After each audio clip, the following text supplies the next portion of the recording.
নন geo stationary satellite orbit প্রযুক্তির মাধ্যমে দ্রুতগতির ইন্টারনেট সেবা প্রদানে বাংলাদেশে আনুষ্ঠানিকভাবে লাইসেন্স পেল Starlink services Bangladesh limited. Satellite ভিত্তিক ইন্টারনেট সেবাদাতা মার্কিন প্রতিষ্ঠান স্টারলিংক সার্ভিসেস বাংলাদেশ লিমিটেডকে দুটি লাইসেন্স দিয়েছে বাংলাদেশ টেলিযোগাযোগ নিয়ন্ত্রণ কমিশন। মঙ্গলবার বিকেলে রাজধানীর আগারগাঁওয়ের বিটিআরসি ভবনে আনুষ্ঠানিকভাবে এই লাইসেন্স হস্তান্তর করা হয়। বিটিআরসির এক সংবাদ বিজ্ঞপ্তিতে জানানো হয়, স্টারলিংককে 10 বছরের জন্য non geo stationary satellite orbit operator licence এবং রেডিও কমিউনিকেশন অপারেটরস লাইসেন্স প্রদান করা হয়েছে।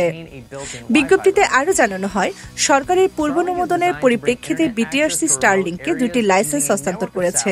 প্রথম লাইসেন্সটি বিটিআরসির লাইসেন্সিং বিভাগ থেকে দেওয়া হয়েছে, যার মাধ্যমে স্টারলিংক বাংলাদেশে তাদের বাণিজ্যিক কার্যক্রম চালাতে পারবে।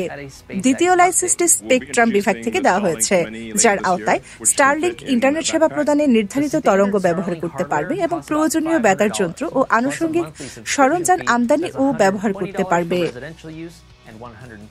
প্রধান উপদেষ্টা অধ্যাপক মোহাম্মদ ইউনুস গতকাল সোমবার স্টারলিংকের লাইসেন্স অনুমোদন করেছেন।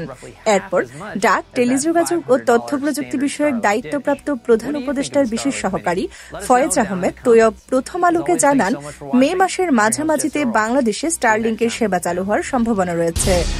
তিনি আরও বলেন, স্টারলিংক বাংলাদেশে বাণিজ্যিকভাবে সেবা চালুর জন্য একটি অনুরোধ করেছে, যা লোকাল গেটওয়ে ছাড়াই পরিচালিত হবে। সরকার প্রাথমিকভাবে 90 দিনের জন্য এই অনুমতি দেওয়ার পরিকল্পনা করেছে। পাশাপাশি তারা সেবার মূল্য নির্ধারণ নিয়ে কাজ করছে এবং এই বিষয়টি বিটিআরসিতে আবেদন করবে।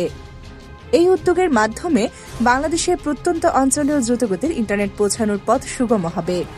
ডিজিটাল বাংলাদেশ গড়ার লক্ষ্যে বাংলাদেশ আরও এক ধাপ এগিয়ে যাবে। তাহসিনা ইসলাম, সময় ভেলা, ঢাকা।